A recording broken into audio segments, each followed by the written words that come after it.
I am seeing basically यहाँ से आपका पूरा अकाउंट्स एक 10 to 12 आवर्स के कंटेंट में पूरा कवर अप करने की कोशिश करूँगा. The objective of the lecture is very clear, help you to get good marks in the board. मुझे पता है कॉलेजेस उतना लेक्चर्स लिए नहीं है, बहुत लोग के कंसेप्ट क्लियर नहीं है, एग्जाम के टेंशन सबको है. But don't worry, in this entire recording of the video I will try to cover up everything. तो बच्चों टेंशन मत लो, 3 महीना बहुत है और हम लोग पूरा कवर अप कर लेंगे. क्या क्या है तो बोर्ड के पेपर में देख लो. Question 1, question 2, question 3, question 4, 5, 6 and 7. So instead of I going into chapter wise, I am going into question wise. बच्चों क्वेश्चन 1 आपके पास 5 into 4 20 मार्क्स का क्वेश्चन. ऑप्शंस हो सकता है यहाँ बहुत ज्यादा हो. ऑब्जेक्टिव बेस्ड क्वेश्चन मतलब जितने भी चैप्टर उसके ऑब्जेक्टिव ओरिएंटेड चीजें यहाँ आएगी. क्वेश्चन नंबर 2 बच्चों इट इज ऑन एडमिशन और रिटायरमेंट. तो आपको इनमें से दोनों में से कोई भी एक क्वेश्चन पूछ लिया जाएगा. तो पहला question is on objective where you have to study all the chapters and you have to cover the objective. Second is on admission और रिटायरमेंट ऑफ द चैप्टर. बच्चों जो थर्ड क्वेश्चन आ रहा है क्वेश्चन नंबर 3 वो आपका है bill of exchange और dissolution of partnership. तो मेरा तो आपको सजेशन है कि बिल ऑफ एक्सचेंज पहले कर लेना क्योंकि इट इज वेरी इजी और you have an option of dissolution. ये भी 10 मार्क्स के. क्वेश्चन नंबर 4 जो आ रहा है बच्चों it is on company accounts और you have theory of computer of accounting. Computer accounting तो इस रिलेटेड जो भी है वो 8 मार्क का क्वेश्चन है. Question number 5 you have death of partnership, death of partner और you have accounting financial statement. ये 8 मार्क का क्वेश्चन. बच्चों question number 6 is on NPO non profit organisation. 12 marks का क्वेश्चन है. And then you have final account of partnership. Final account of partnership is also 15 marks question. तो मैं ये basically why I'm trying to tell you, don't worry about your chapters, worry about your paper questions. Because गिन के you have total 7 questions and we will try to cover all these things.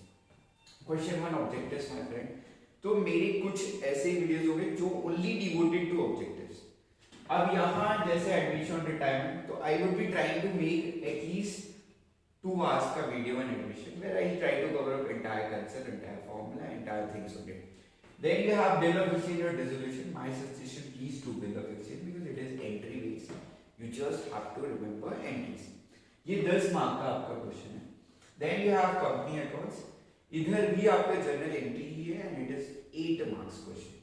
So 8 marks on this and then death of partnership or so I would be suggesting go with the death. And the last 2 chapter that is devoted question number 7 it's on final account and question number 6 it is on final account of NPO. तो बच्चों ये paper pattern आप पहले समझ लो, tension मत लो, पहले paper pattern को observe करो कि भाई तो फर्स्ट सेकंड चैप्टर आपका पार्टनरशिप है. 12 मार्क का एक क्वेश्चन शॉर्ट आएगा. 12 मार्क का फाइनल अकाउंट एनपीओ भी आएगा राइट. 12 बाय 24 और 8 मार्क के 2 क्वेश्चंस हैं. एक डेथ पे है और एक कंपनी अकाउंट्स पे. ये जर्नल एंट्री बेस्ड है और ये accounting. Bill of exchange journal entry based and this admission और retirement my suggestion either you do first admission and you also दोनों में ऑलमोस्ट सेम ही चीज है. And then objective. So this is your paper 7 question. बच्चों अगर notice करो 60 minute into 3 is 180 minute you have. Divide by 80 marks. So अगर ये 0 कैंसिल ये सब कुछ करोगे तो 2 मिनट 25 सेकंड जो भी आता पर क्वेश्चन. मतलब आपको बहुत इंपॉर्टेंट है एग्जाम में एग्जाम के एंगल से सोचना. यू तो that is why I said जब आप सॉल्व कर रहे हो ऑब्जेक्टिव में हो सकता है आपको 6 क्वेश्चन 7 क्वेश्चन में सॉल्व 4 ही करने 5 into 4 20 इसमें क्या आएगा, कैसे आएगा, you will be discussing everything. Second, admission, retirement, devaluation account, partner capital account and new balance sheet बनाना है. Don't worry, it's easy. 3 3 + 4. So we would explain you the concepts, we will explain you the sums, and we will even give you what are the importance that you need to focus on. What is very easy, my friend, is this bill of exchange and company. These are 2 chapters devoted to journal entry. आपको journal entry समझा, काम बन गया ये 2 chapter का. और बाकी फिर death, NPO and final. This is what you have. So my first step, I explain you the paper pattern, and my suggestion is please focus on the questions instead of focusing on all the chapters, because we have very limited amount of time. So I am more focused on trying to cover up all the questions of your board exam.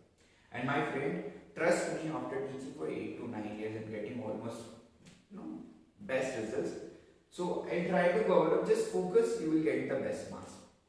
Next step ahead. Can I go ahead? If this is done, my friend, let's go to the chapter. What is the chapter today I will be taking with? I will be doing with bill of exchange. तो done, हम लोग question number 3 और question number 1 की cover up करेंगे. यहाँ तक I hope everybody understood. Nice, ये हो गया बच्चों. तो फिर आज हम लोग फर्स्ट चैप्टर में जा रहे हैं.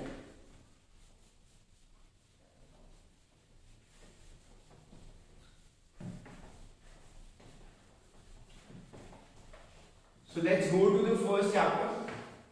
See, I am not going from your textbook pattern wise, I am going from my exam pattern wise. तो बच्चों सबसे ज्यादा वेटेज अगर देखा जाए तो it is on bill of exchange. तो एक बात समझो, आज मैं जो चैप्टर चालू करने जा रहा हूं, it is bill of exchange. अब एग्जाम की ये कितने मार्क्स का वेटेज है? It would be 18 marks. Averaging करो, हो सकता है 18, 19, 20 तक हो जाए. सो माइंड आप एग्जाम के लिए आपको करना क्या है, एक इसका फॉर्मेट को समझना और लर्न करना, विच इज 5 मार्क्स का क्वेश्चन, शॉर्ट गारंटी बोर्ड में आने चाहिए. बड़ा सिंपल है, 5 मार्क्स शॉर्ट आपको मिल जाएंगे. दूसरा 10 मार्क्स का, there is question number 3 of your board paper, जिसको जर्नल एंट्री बोलते हैं. ये भी आपको आना है, ये आना है. तो ना 5 मार्क्स के लिए फॉर्मेट लर्न करना, 10 मार्क्स के लिए आपको क्या लर्न करना है? Journal entry. Next, then you have something called as 3 marks and it is devoted to your objective. 3 से 4 मार्क्स का ऑब्जेक्टिव है. तो this is what weightage of the chapter is. My friend, if you ask me कि कितना समय लगेगा ये cover up करने के लिए, कुछ मत करो, सिर्फ जितना लेक्चर्स के रिकॉर्डेड वीडियो उतना देखिए. अब मेरा जो वीडियो रहेगा फॉर्मेट के लिए I will be spending 10 minutes, 2-3 sums I try to solve. Journal entry के लिए I will solve 4 to 5 sums. On an average 50 minute का वीडियो बन जाएगा एंड ऑब्जेक्टिव 5 मिनट्स का वीडियो लेंगे. So all together may be format में 5 minutes ही spend करो. So 1 hour का video, you see it and you will finish this chapter and 18 marks is done for you. तो बच्चों, just let me revise. What is the name of the chapter? Bill of exchange. आपके board में कितने marks का weightage है? 18 marks का weightage. What is the first part you need to focus on? Is its format. 3 question इसमें आने वाले. एक क्वेश्चन है, it is focused on your format. One is focused on your journal entry and the last it is focused on your objectives. Are you getting this? Next, format का question कितने marks? 5 marks. Journal entry 2 के books में पास करना है, एक है buyer के books में और एक है सेलर के बुक्स में. And this is very simple. You just need to understand the entries and you need to learn the entries and need to apply it. So ये 10 marks हो गए and then objectives. Objectives are easy, 3 marks. Can I proceed further? If this is done, please go through this. Next, so आज मैं आपको concepts explain करूँगा जिसमें objectives cover up हो जाएंगे and then we will go with the format. That is the today's objectives. I will try to cover up format and I will try to cover up the concept. Journal entry I will be taking tomorrow's lecture and then on that basis we will be solving the sum. Okay. So let's go to it. Let's go to the concepts of bill of exchange.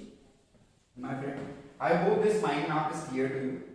So title already I gave you. What is the title? It is bill of exchange. Now understand my friend concept. Why do we have this chapter? What is the logic of it? It's simple sir. Short में समझ. See, there is seller and there is buyer. बच्चों एक seller है और एक buyer है. तुम buyer हो, मैं सेलर हूं. तुम मेरे पास आते हो और बोलते हो सर मुझे गुड्स चाहिए. I want to purchase goods. बोले ठीक है यार, तुमको सामान ना मेरे को बेचना है, कोई इशू नहीं. But the problem is you don't have cash. अगर तुम्हारे पास कैश होता ना बच्चों, ये चैप्टर ही नहीं आएगा. ठीक है साहब, मैंने तुमको सामान बेचा, तुमने मुझे पैसे दिए, डन. और कुछ करने की जरूरत नहीं है. सो if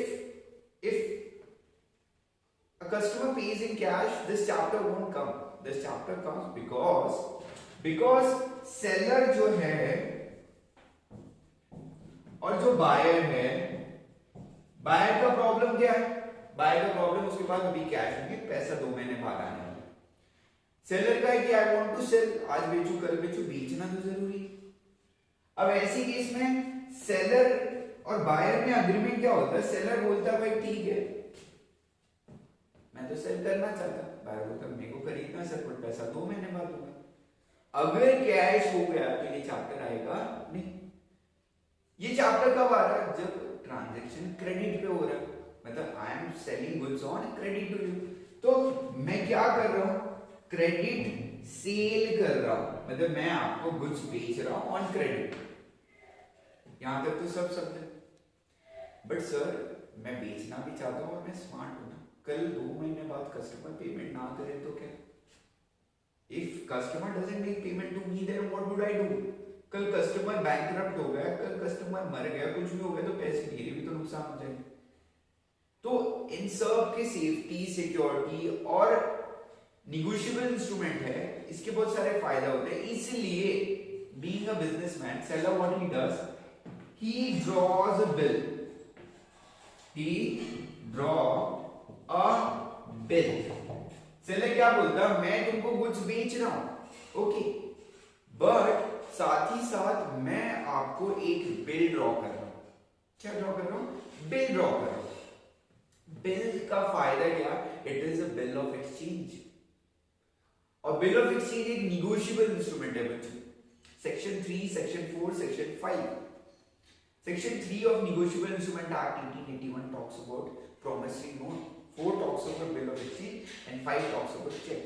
Since it is a negotiable instrument, it has its own merit, advantage and disadvantage. तो negotiable instrument एक चेक जैसा होता है, उसको आप डाल के कैश कर सकते हो बैंक में. So as a result, for his safety, seller, what does seller do? Seller draw a bill to the buyer. जब seller bill draw करता है और बोलते ठीक है मैं तुझे बिल ड्रॉ कर रहा हूं, 2 महीने बाद तू मुझे पैसा दे देना. तो seller, same seller bill draw करने के बाद क्या बन जाता है? Drawer. Drawer. Who is a drawer? बच्चों drawer is the person who draw the bill. अपने लैंग्वेज में बेचने वाला. Seller itself is a drawer. भाई उसने कुछ बेचा और फिर उसने बिल ड्रॉ किया. सो पहला नाम आ रहा है who is a drawer. Who is a drawer? Drawer is the person to draw the bill. दूसरा buyer. Buyer bill accept कर रहा तो उसको drawee बोलते हैं. I call it drawee. My friend, who is a drawee? Drawee is the person who accept the bill. अपने language में क्या होगा? Customer. Customer is somebody who accepts the bill. अब तीसरा होता बच्चों पैसा बाद में 2 महीने बाद जब जो पे करेगा, तो जो भी पैसा रिसीव करेगा उसको अपन क्या बोलेंगे? पेई. बहुत लोग पे दिमाग में क्या आता है? पे मतलब पे करने वाला. नहीं, दिमाग को बाजू रखो. पे मतलब वो बंदा जो पैसा रिसीव करेगा. पे मतलब वो नहीं जो पैसा पे करेगा. पे मतलब क्या? जो बंदा पैसा रिसीव करेगा. Are you getting this? So how many parties to the bill of exchange? 3 parties to the bill of exchange. The person first, drawer. Who is the drawer? Drawer is the person who draw the bill. Second, जो bill accept करता है, he is called as Drawee. Who is a drawee? A drawee is a person who accepts the bill. Drawer is the person who draw the bill. और last pay. Pay कौन होता है? जो bill जो पैसा receive करता है. A person who receives the payment. तो ये parties to the bill. तो ये concepts I hope you understood. There is a seller, there is a buyer. Buyer asks on credit to sell the goods. Seller says, okay, I will sell the goods, but condition, I will draw the bill. Buyer says, okay, I will accept the bill. In this process, the seller becomes the drawer, the buyer becomes the trade. तो बड़ा simple है. बेचने वाला drawer हो गया, खरीदने वाला ड्रॉई हो गया. जो पैसा लेगा वो सेलर हो सकता है या कोई और हो सकता है, वो अपना पेई हो. आई होप यू अंडरस्टूड. अब इंपॉर्टेंट क्वेश्चन है, बिल कैसे होने वाला है, बिल का फॉर्मेट कैसे है.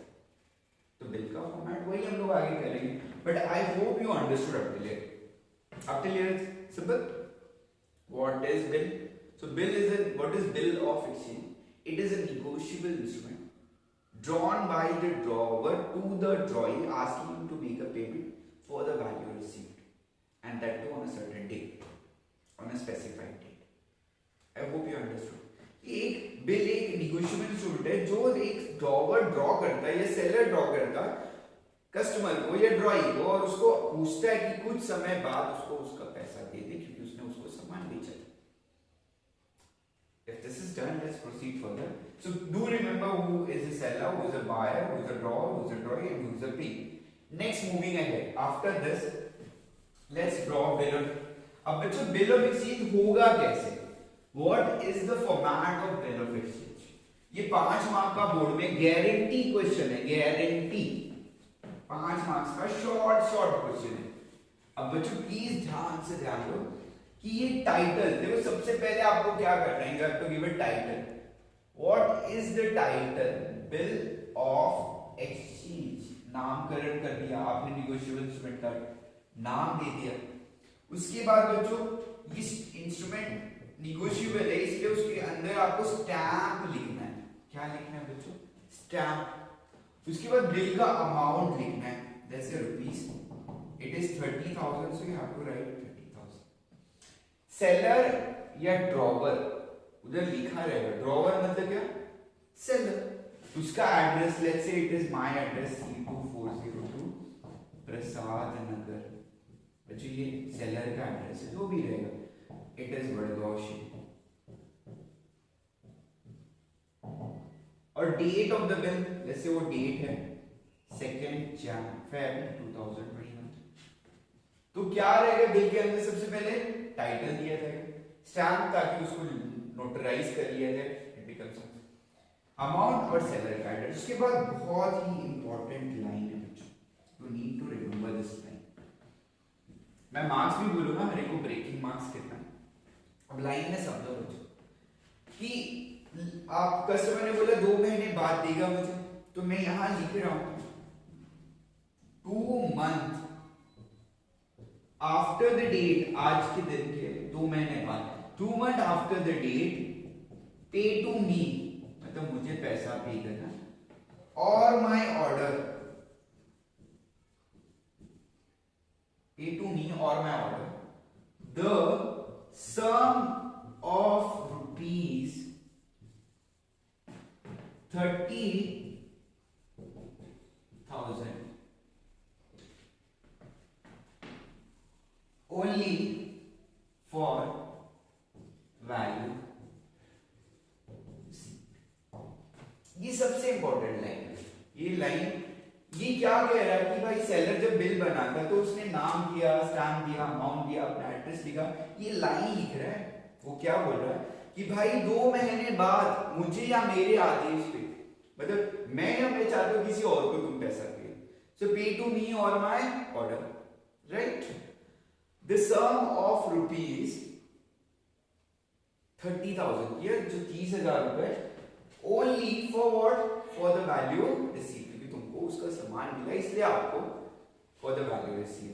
अब ये होने के बाद बच्चों what is to be done is यहां टू ड्रॉई लिखना पड़ेगा. लेट्स से ड्रॉई कोई भी हो सकता हो. लेट्स से वो ड्रॉई है सचिन और एड्रेस वो 17 में रहता है.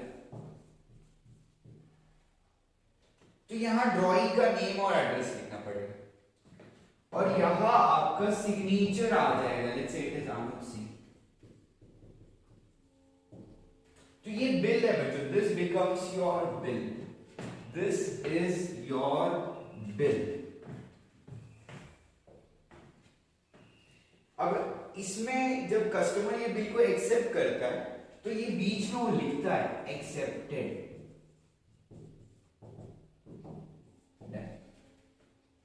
उसमें क्वालिफाइड भी एक्सेप्टेंस होता है। तो ये सबसे पहला फॉर्मेट है बच्चों। Now I just wanted you to go through this. In first part explain you why bill of exchange, what is bill of exchange. Now second, the bill का क्या फॉर्मेट होगा, बनाएंगे तो कैसे बनाएंगे। तो फॉर्मेट नेगोशिएबल इंस्ट्रूमेंट के act में कोई स्पेसिफाइड नहीं किया, ये ऐसे है, आपको ये समझना है। सो टाइटल देना, you should give a title bill of exchange.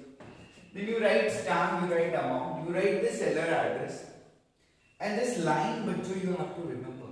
यार तुम पिक्चर देखते हो तो पिक्चर कितने बड़े बड़े लाइन याद रख लेते हो, तुम गाने स्क्रिप्ट इतने याद कर लेते हो, यार कितने गाने तुमने याद किए, ये तो कुछ नहीं है, थोड़ा सा याद कर लो 5 मार्क्स मिल जाएंगे। And the line is very simple. What's the line? 2 months after date, मतलब 2 महीने के बाद, pay to me or my order। सब लोग 2 months after this date, pay to me or my order the sum of rupees, how much, 30,000। अब यार ये amount बदल सकता है for the value received। अब बच्चों इसमें चेंजेस क्या, 2 महीने के लिए 4 महीने, 30 दिन, 60 दिन, कुछ भी हो सकता है, टाइम बदल सकता, अमाउंट बदल सकता, बट लाइन नहीं बदलेगी। और फिर यहाँ ड्रॉइंग का एड्रेस, यहाँ एक्सेप्टेंस और यहाँ सिग्नेचर। बोर्ड के 5 मार्क की मार्किंग स्कीम टीचर जब चेक करेगी तो कैसे आपको 5 मार्क्स में देगी, इसको वो आधा मार्क्स देगी, इसको आपको आधा देगी और इसको आधा देगी, मतलब 1.5 मार्क्स इसको हो गए।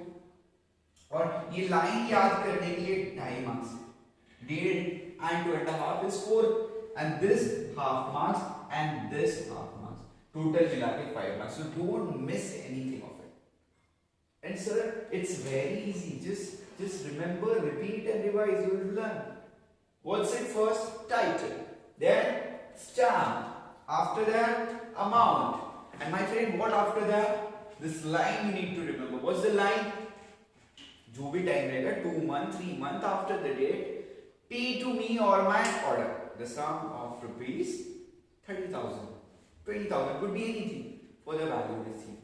And then you have something as drawing, मतलब आपका कस्टमर, उसका नाम, एड्रेस, इधर उसका सिग्नेचर और बीच में acceptance. I hope you understood.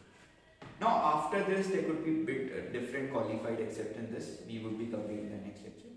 Thank you for attending the lecture. Please kindly share and subscribe.